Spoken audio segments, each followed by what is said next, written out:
الرحمن الرحيم. الحمد لله رب العالمين، والصلاة والسلام على أشرف المرسلين سيدنا محمد وعلى آله وصحبه أجمعين. إخواني الأعزاء، اتكلمنا في الحلقة اللي فاتت على التغذية الخطأ وأضرارها، وهنكمل في الحلقة دي كده برضو. واتكلمنا على ادينا فكرة عن نظام الهضم في المواشي اللي هي الكرش ال4 غرف والكرش ال1 غرفة، وادينا مثل فصيلة الخيلية، خيل بغال حمير والأرنب، لأن ده له نظام وده له سكة، ده بيقدر على حاجات وده ما بيقدرش على حاجات. فحبيت إن أنا أوسع الفكر شوية عشان تقدر توصل الأرنب التعامل معاه ازاي. يعني انت شوف، انت ما شاء الله الجاموسه هضبه قد ايه، 4 غرف وبتطحن وتاكل وتعمل كل حاجه. الخيل برضه، الخيل حساسه في الاكل برضه، لانها واحد كرش والحمير وكلام من ده، بس بتاكل برضه الحاجات خشنه وتقدر عليها غير معده الارنب. احنا النهارده لما نيجي النهارده وصلنا ان احنا قلنا الاضافات اللي انت بتحطها على زي العيش، اتكلمنا عليه وعلى خطر، وقلنا اللي مضطر في حته ممكن مناطق ما فيهاش علف ارانب ولا حاجه. فاحنا دلوقتي هنتكلم على التغذيه، العلف نفسه، وهنتكلم ان شاء الله عن الحاجات اللي يحظر انها تاكل الارانب وكده يعني. وقلنا اللي هي الاخضر، في الاخضر قلنا يحظر ايه، انك انت تدي مثلا ذره اللي هي في اخر عمرها ديت، والذره اللي هي الذراوه اللي هي اقل من 40 يوم، والبرسيم الصغير اللي قلنا ايه بنسميه في الارياف الربه. طبعا برضو بيحظر حاجه اسمها علف الفيل ان وجدت. بنيجي بقى احنا بنتكلم على الحلقه ديت على العلف نفسه وانظمته وايه الاخطاء اللي فيه وايه هي طبعا العلف ده عباره عن مركبات ثابته بتخش المعده بتاع الارنب بيظبط بكتيريا هضم عليه. وفي اللي هو في، عايز اقول بس حته كده على العلف. اولا هو علف صوابع. العلف ده يا جماعه اللي اخترعه عالم اسمه بيلتس، حبيبات بيلتس. الصوابع دي العالم اللي اخترعها مجري اسمه بيلتس. فطبعا اللي هو البيلتس اللي هو الصوابع، وفي اللي هو الخلطه اللي بتتعمل بايدينا احنا. طبعا احنا لو التوصيه الاولى اللي هو العلف اللي هو البيلتس الصوابع ده هو الاصل. ليه؟ لان بيطحن ويتنعم كويس جدا ويتخلط كويس جدا ويتكبس، فالارنب لما بياكل كل شيء اضافاته كله، ففي استفاده عاليه، في استفاده عاليه جدا. وعلف الارانب يا جماعه لو صنع صح والله الارانب تبقى احسن مشروع رقم 1، تبقى رقم 1. بتيجي في الخلطه الثانيه اللي هي بتتركب على الايد. طبعا بيبقى كل علف له عناصر رئيسيه ما نقدرش نهد فيها ولا نقلب فيها ولا نلعب فيها، وفي اضافات بنضيفها عشان وقايه من الامراض، زي مضاد كوكسيديا، زي مضاد سموم، زي اللي هو بتاع الخصوبه اللي هو هيسيلينيوم، البريمكسات، ملح معدنيه، والليسين والميثونين والليسين والميثونين. فدي مركبات كلها بتساعد بتظبط الارنب. لما نيجي اللي هو بيضطر ياكل خلطه، نتكلم على الخلطه الاول. طبعا ما بنوصيش بيها، ولكن بندي فكره عنها، لعل واحد برضه. انا بعتبر ان ممكن حد في منطقه ما فيهاش علف ارانب، يعني منطقه ما فيهاش علف والظروف جابراها على كده، يبقى بنيجي احنا بتأكد بيحط ردة، بيحط دشيشة، بيحط صويا.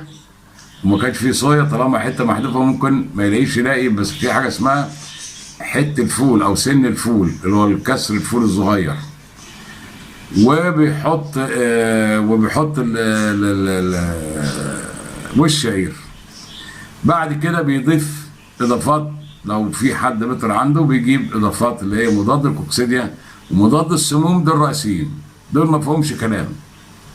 وبيضيف بعد كده ان كان مضاد الخصوبه والبريمكسات والاملاح عشان خاطر تغذيه اللي هو الفروه والكلام ده كله. طبعا بيخلط كل الكلام ده، بيعمل طبقات على بعضيها، بيخلي الاضافات بيخليها الاخر، يعني بيحط الرده بنسبه كام بقى؟ بيحط 40%، لو 100 كيلو يحط 40 كيلو رده، 40% رده، ويضيف مثلا 30 دشيشه، ويحط 15 اللي هي الصويا او كاسين الفول، و15 شاي. طبعا صعب يحط دريس في دي، ما بتحطش فيها دريس، بناكل برسيم. يبقى البرسيم بيعوض الايه الدريس، لان مش هتحط في الخلطه دريس. طبعا معلش احنا طبعا الناس اساتذتنا بتوع التغذيه هم اللي يقولوا كلمتهم النهائيه في الموضوع ده. يعني عشان انا اقول ال 40% رده كام بونت وتدي ايه والكلام ده كله صعب. دي ليها اهل التخصص، ما اقدرش انا افتي على اهل التخصص، هم اللي عارفين البونت ده كام والرده فيها ايه وده فيها ايه، عشان يديك المعلومه الكامله. انا التركيبه اللي عملناها دي حاجه احنا عملناها، ولكن عشان اديك تفاصيل عنها ده يخص اساتذتنا الكبار بتوع التغذيه، هم اللي يقولوا لك وهم اللي يعدلوا فيها كمان. طبعا العلف اللي هو الثاني اللي هو البرس ده، طبعا كل مصنع بقى فيه دكتور تغذيه ماسك، والمفروض وهو اللي بيحط تركيبات وكلام من ده، ودي مالناش ان احنا نتكلم فيه، ولكن بنتكلم على الحاجات اللي بتضرني انا كمربي. يعني انا بتكلم على اثار التربيه، اما فنيه العلف والبنط ده يعمل ايه وتركيبه ايه، ده مش تخصصنا، ده تخصص دكتور التغذيه اللي احنا بنحترمهم ونشيلهم على راسنا بصراحه. لما نيجي انت مثلا اكلت اللي هو البرس، ايه الاخطاء اللي بتحصل؟ في اخطاء مش منك انت، اخطاء بنتكلم على مصانع العلف اللي هي غلط، ناس الصح معروفه سكتها بنتكلم. بيجي مثلا تغيير الخامات على طول بيغير في بكتيريا هضم الارانب وبيحصل اسهالات، بدليل انك انت لو انت جبت علف شركه معينه وهتغير الشركه الثانيه، اول حاجه بتعملها بتخلط نص كميه استهلاك اليوم ده، نص من القديم ونص من الجديد، تخلطهم وتدي. ليه؟ يقول لك عشان ما يجيش اسهال برضه من ضرر بكتيريا، ان في بكتيريا هضم متنظمه على نظام معين، رحت انت حاطط نظام جديد، بتبص يحصل موت في بكتيريا الهضم ويحصل ارتباك، عبال ما يتوزن ويتظبط بياخد فتره، بيحصل اسهالات. وبرضه حتى لو انت جايب من شركه، لو علف جديد جاي لك بتروح جاي خالط شويه من النقله القديمه على شويه من النقله الجديده، وتدي الخلطه وبعدين تدي الجديد عشان تنقل الارنب للعلف الجديد، وبالتالي ما يحصلش ارتباك عنده في الهضم. بنيجي برضه من ضمن الاخطاء اللي بتحصل، بيجي يحطوا مواد خشنه. يعني ممكن يجي لك حطب الذره دي خضراء، راح واخدها من الشفه بفيها اللون الاخضر ويدرسها وينعمها ويدخلها لك على انها دريس. طبعا لما عود الذره والقشره بتاعته صعبه، نعمتها شوف بقت خرسانه، تيجي انت تدي تلاقي بقى عندك امساك وتلاقي نفاخ وتلاقي مواويل كبيره يعني. طبعا لا، ما انا ما اقولكش المشكله، ما اقولكش حلها، والا اول حاجه المفروض انك انت بتجيب تليفون الشركه وتتصل بيهم وتقول له لا العلف بتاعك فيه وفيه وفيه وفيه وفيه، حسن خير وبركه، ما حسنش انقل على غيره. احنا بقى بنفادي الكلام ده ازاي؟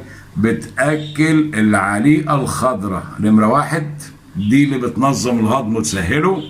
نمره 2 يا جماعه، الخطر كله بيبقى في الصغير، يبقى انت عامل ملعب اللي قلنا عليه، الملعب الارنب بيجري وبيساعد على هضمه ويفوت الكلام ده. الوزن بقى هو اللي بيكشف بقى الضرر بتاع العلف. يعني انت زي ما قلت، انا لو عندك قفص زي المتر في مترين، اللي ان شاء الله يعني احنا خلاص خدنا عنبر، وان شاء الله بالبطاريات تصنع وهنوريكم كل حاجه. الارنب بيلعب ويجري ويهضم ويحول، انت بقى بتوزن العيش. لو في 20 ارنب بتحط قفص على الميزان وتزير وتحط ال 20 يوم السبت زي ما قلت قبل كده، وبعدين يوم السبت اللي وراه بتروح ايه وازن نفس ال 20، بتشوف الزياده الفرق كام، تعرف العلف صح ولا غلط. ليك انت الترجمه دي. انا بقى ما اقعدش افتي واقول بقى اصل ده يعمل كذا ويعمل كذا، تخصص اللي بتيجي بعد كده. طبعا من ضمن الاخطاء برضو بتاعت شركات العلف، ممكن مواد خام مخزونه بيحصل فيها ايه يا جماعه؟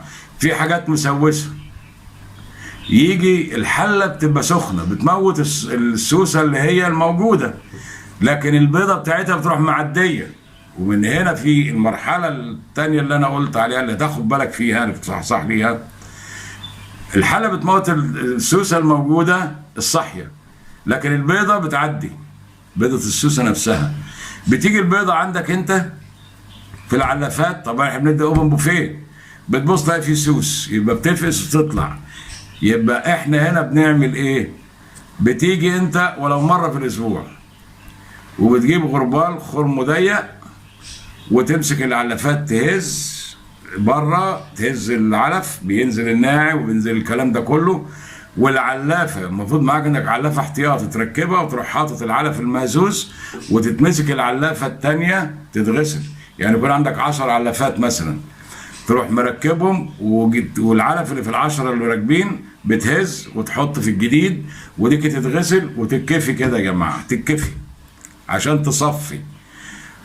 عبال ما انت تهز ال10 التاني، تهز ال10 التانيين وتحط بتنقي. لو بيبقى معاك قماشه كده برضه لو في بلل فاضل تنشف. لو عندك علافات اكتر بتروح ايه بتحط العلافه الجديده. يبقى هز العلف في العلافات مره في الاسبوع عشان خاطر تنزل الحاجات اللي زي كده. النقطه الخطيره الثانيه، الناعم مع تراكمه في العلافه بيحن رطوبه على بعضيه، بيحصل فطر. الارنب بياكل، تيجي وقت انت مثلا العلف خلص بيقعد ياكل في الناعم ده، بيجي تسمم فطري الارانب. يبقى لما بتيجي انت تهز بتنزل الناعم وبتنزل السوس والكلام ده كله، بتعرف الخطأ بتاع المصنع. قدامك سوس، خطأ المصنع مش خطأك انت. يبقى ده من الاخطاء اللي هو بيحط خامات متخزنه. برضه من ضمن الاخطاء في المصنع، بيجيب الخامه مثلا زي الرده ويقعد نازل نقله، خد 3/4، يروح جايب نقله حاططها بالربع التحتاني ايه ما طلعش، مع الكتمه بتلاقي الفطر بينمو فيها. وعبي وتعالى تعمل لك وانت حاطط حاطط مضاد سموم، الا ان العمليه بتبقى اكتر، فبالتالي بيحصل تسمم فطري. فالحاجات دي كلها ليها اضرار. طبعا التسمم الفطري احنا اتكلمنا عليه في حالات سابقه، اللي عايز يتابعها بيجيبها ويتكلم عليها وعلى علاجها. احنا بندي اسباب، يعني لو هنفصل ولا يكفينا 10 حلقات، لكن بنحاول نفتح دماغ الساده المشاهدين المحترمين يعني.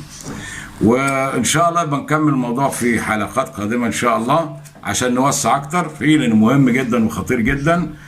واشتركوا معانا في الحلقات، وما تنساش تعملوا لايك، وبامر الله هنكمل بتوسع اكبر بامر الله، ومع الشرح في العنبر عملي في مواضيع تانية مع الاداره والتشغيل اللي انا بقول عليها. انا قررت ان اجلها لما نفرش موضوع العملي ونوريكم الاداره والتشغيل بامر واحد احد. والسلام عليكم ورحمه الله وبركاته.